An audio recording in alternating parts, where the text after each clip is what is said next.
Hello everybody, welcome back to our channel. My name is Lay.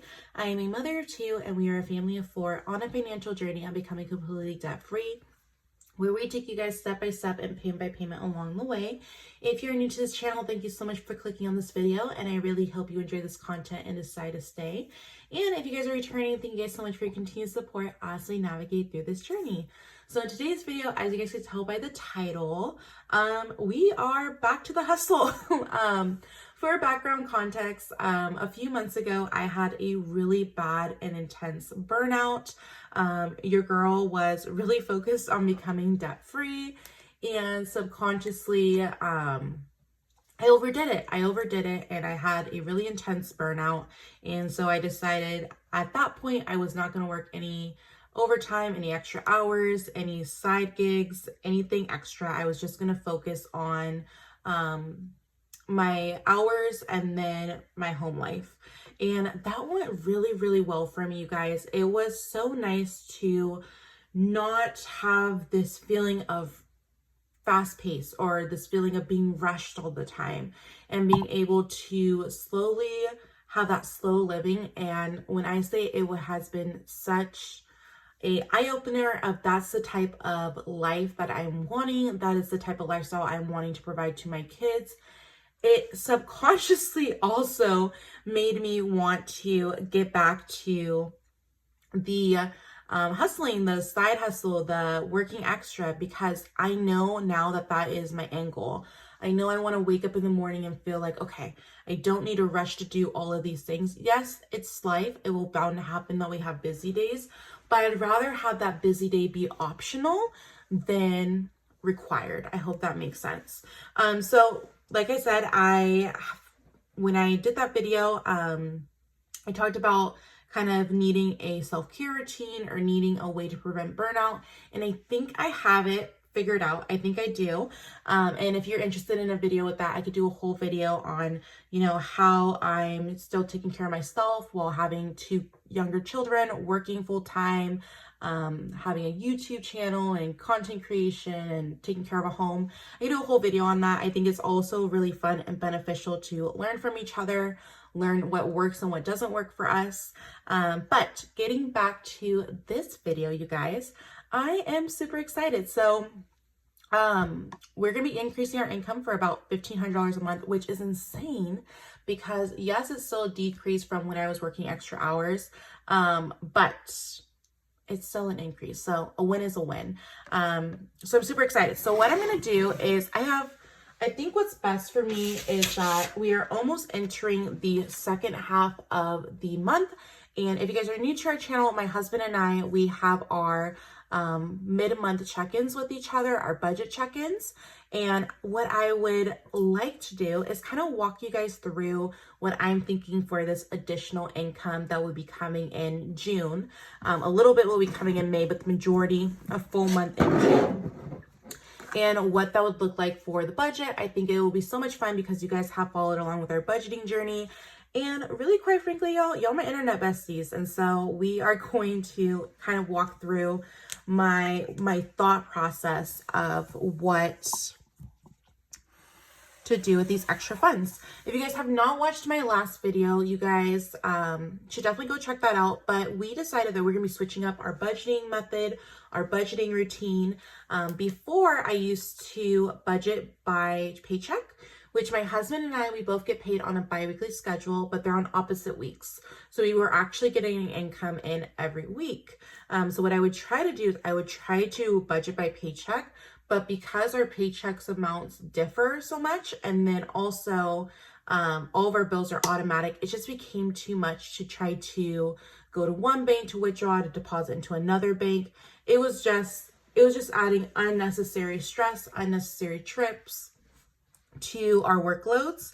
And so what we decided is that one of our incomes will slowly go into our bill account, and then our other incomes will go towards our lifestyle. So like our cash envelopes, sinking funds, debt snowball, and emergency fund. And this income will go to one of these options. Of course, you guys, in the comments, if there's anything that I'm missing, you guys know me and kind of our budgeting goals. So there's a few things before I start this that I want to keep in mind, we do have focuses outside of being debt free as well, which is including purchasing our forever home and expanding our family. So for those things to take place, yes, paying off debt would be great. But we're also naturally paying off debt with our other income as well. So that is why with these two options, you're not going to see the full amount goes directly towards debt or directly towards savings. We really want to make sure that our goals are center focused to everything that we do and being intentional about the income that comes in and where we want it applied to. And then also, you guys, life's just getting more expensive. Inflation is insane. And especially with two littles, I also want to make sure that we are prepared if anything were to ever take place. So the first one, and I'm a little stressed even saying this out loud because the idea of this option is so stressful to me. So let me go ahead and write down here, $1,500 monthly.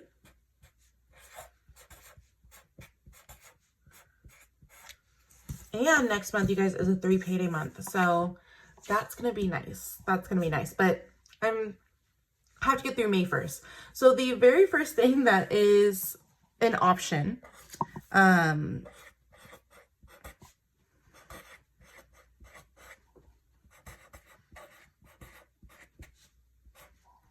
is a car payment slash fund.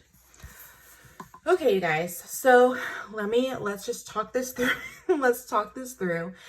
We are a one vehicle family, and while that is nice, and we have had really a routine ever since COVID, we've had a routine to where we've been able to navigate our schedules, our work schedules, activities, kids activities, to where a one vehicle family car is working for us. Now, of course, it is getting a little bit harder, and especially with summer coming, but it's not impossible for us to be where we're at now. However, though, when we do expand our family, we would need another, like a third row, because the way our car is set up, I wouldn't feel comfortable with having 3 seats in the back seat, like 3 car seats in the back seat. So that would have to be something that we thought about. The thing is that every time I look at these cars, you guys, the car payments are insane. I'm talking about minimum of like $600 up. And it's absolutely mind-blowing, because then I have to think about insurance and gas and everything else. And so that's why I put car payment slash car fund, because I don't know if I'll ever be able to get over my own like mental state of having a car payment that is that high. As you guys know, we do have a car payment, but it's like $200 right now. And so to have a car payment that's almost triple or 4 times that amount is really stressful to think about. So for my sanity at this point, I'm just going to look at it as a car fund and then save up for it over time. And then if we do find a car, even if it is more expensive, that car fund could be a bigger down payment, rather than go into a car payment directly. So that would be $500. Again, that is not like a right now need, but it would have to be something that we think about in the near future, especially with our family growing or wanting to grow as well. So that's going to leave us $1,000. So the next thing that we have is our kids. So our kids would be getting $200. If you guys are new to our channel, we do have a 3-year-old and a 1-year-old. And how we like to navigate things is anytime my husband and I, we work extra hours, any overtime, any side gigs, anything like that, because we're taking time away from our children, and we like to go ahead and make sure that we invest back into them. And so how it works, or how our household does it, is that our kids have savings accounts. And every quarter, I would say semi-annually, we'll take a look to what the amount is in there. And then whatever we feel like is excess or extra, we'll go ahead and transfer into their college accounts or their 529s for their future self. So we always try to take that in consideration. Now, of course, like I mentioned, we've managed to work out our schedules where somebody's always with the kids, which is really, really nice. And I'm forever grateful and thankful that we've had the opportunity to do that. But that is something that is a non-negotiable. So no matter what option we choose, our kids would be also getting a part of that as well. So then that would leave us 800, and that 800 would be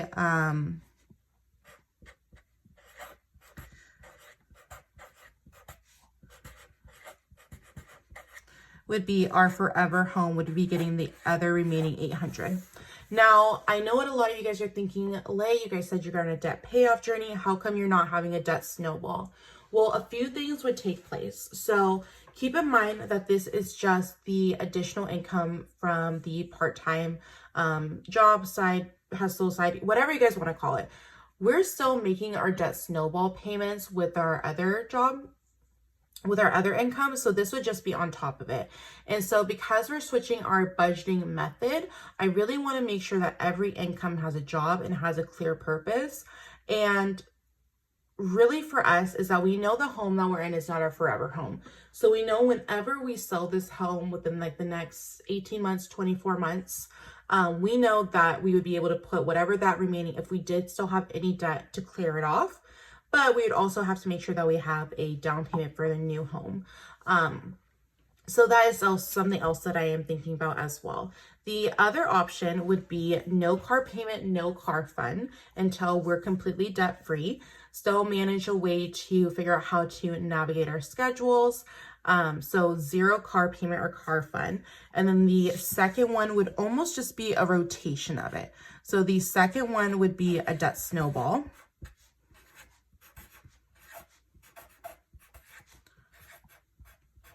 of an extra $500 a month. Our kids would get a sale the same of $200 a month, or $100 each added. And again, you guys, this is in addition to our monthly budget. So be sure to go ahead and check out what our monthly budget looks like. And then this would be added onto it. Now, June's going to look a little bit different since it's a 3 payday month. But starting in July, everything should kind of normalize itself out. And then the last thing would be break down even more. And then it would be our sinking funds.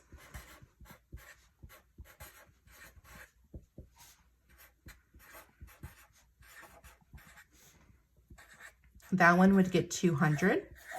And that's because, again, you guys, I like to prepare for the future as much as possible. I am definitely a planner at heart. I like to know exactly what's going on, when it's going on. And again, I want to make sure that we stretch these funds as much as possible, hitting all of our goals as much as possible, but also enjoying life and living life as well. And a lot of our sinking funds are that. It's a lot of family fun days. It's a lot of vacations. It's a lot of prepping for Christmas, birthdays, holidays, car maintenance, home maintenance. So it could be a variety of those, but also making sure that we put that in there as well. And then the last one would be our forever home. And that would get 600. So those would be the two options that I'm thinking about right now currently. So what we'll take, so y'all, I cannot talk today. So these are our two options. So we'll just do a quick recap. So the first option would be a car payment or a car fund. So what I'm thinking is that we would put that $500 in there a month until we found a vehicle that we really liked, or we had a down payment up to our desire. And then at that point, get a car payment, or maybe save up to buy out a vehicle in full. One thing about this though, you guys, and maybe I just need to get out of my own head, and maybe I just have this like unbiased, is that I really do need this vehicle to be reliable, to be safe, to be able to have my kids in it and trust that my kids would be safe in it. And that's why I'm more leaning to, I don't want to say a newer vehicle because I know that that's absolutely not true. But I am leaning towards more of like having that warranty, having that feeling of if something were to go wrong, I know I could take it into the dealership. I know I could take it in for somebody to take a look at, as to where if you buy, let's say off of Facebook Marketplace or OfferUp or any of those sites, you really have to trust who is selling you the car, and then take it to the mechanic and hope the mechanic catches everything and notices everything that's going on. So that would be the first thing. The second one would be our kids. As you guys As I've talked about, anytime my husband and I, we work extra hours, any overtime, side gigs, side hustles, we always go ahead and put some into our kids' savings. And then at which point we'll take a look at what we have going on and then transfer it into their 529s. And then the last thing for the first option would be our forever home. So the home that we're in right now is not our forever home. We are still trying to figure out what that looks like for us. We purchased our home really, really young. And so it's been really eye-opening growing into our home together, watching our kids grow up and have our kids in this home. But we do know it's not our forever home. But because we have kids and dogs, and we still have to figure out what exactly we want, what type of area we want to live in. So that will be a very ongoing goal. So that's the first option. The second option is it's broken up a little bit more, and that's a debt snowball of $500 a month. So it pretty much swapped each other out. So first and foremost, do we save for the car fund or do we put it towards debt? Because regardless, whenever debt's over, we would then have to put everything towards the car fund, or do we simultaneously start saving for the car fund while making the debt payments from our budget with me's? So that's the main thing, is which one should we start prepping or saving for first? Because if we don't have a car fund, and let's say something happens to the car that we currently have, then we would need, a second car. So just, again, maybe I'm just thinking of all the worst case scenarios. Kids, no matter which option, would get the $200. And then instead of $800 for forever home, it would be broken up into different pieces. So sinking funds would get $200. Again, our sinking funds consist of Christmas, holidays, birthdays, car maintenance, home maintenance, all of that good stuff. And then $600 into our forever home. So I'm really excited, you guys. This is what I'm thinking of. If you guys have any different ideas, please let me know in the comments. I do know regardless, we're not going to put the full amount towards debt or full savings. I know it will be a breakup or a mixture in some type of a way. But I am really excited because I told you guys I want to start doing Transfer Tuesday. And I feel like this income will be kind of where we're able to track our progress, track what our goals are. And then hopefully by that video, we're able to decide what we want to do. And then for the Transfer Tuesday, what is the amounts that we want to get up to? So that is going to be for this video, guys. I am super excited to get back on to just focusing and getting the debt payoff, getting our savings goals focused on, and just getting us into like pre-lay early 2023, because I really like it. I think that that time off really kind of relit that fire in me that this is the lifestyle that I'm wanting. I'm wanting that slow paced life. And so in order to get that, I have to work my butt off. We have to work our butt off to get us to that point. So I'm super excited. So please let me know in the comments out of these two options, which one you would pick if it was you. And kind of let me know, because these are the two options that I know we're really focused on. I know between the debt and the car payment is something that we're focused on. And then as far as the forever home, solely focused on it, or also, have the option of us right now. So that's gonna be it for this video, you guys. As always, if you guys enjoy budgeting, cash stuffing, and playing with me, be sure to hit the like and subscribe button for more content. And if you guys are on a financial journey as well, please let me know in the comments. I love support you and your channel. I'll talk to you guys later. Bye.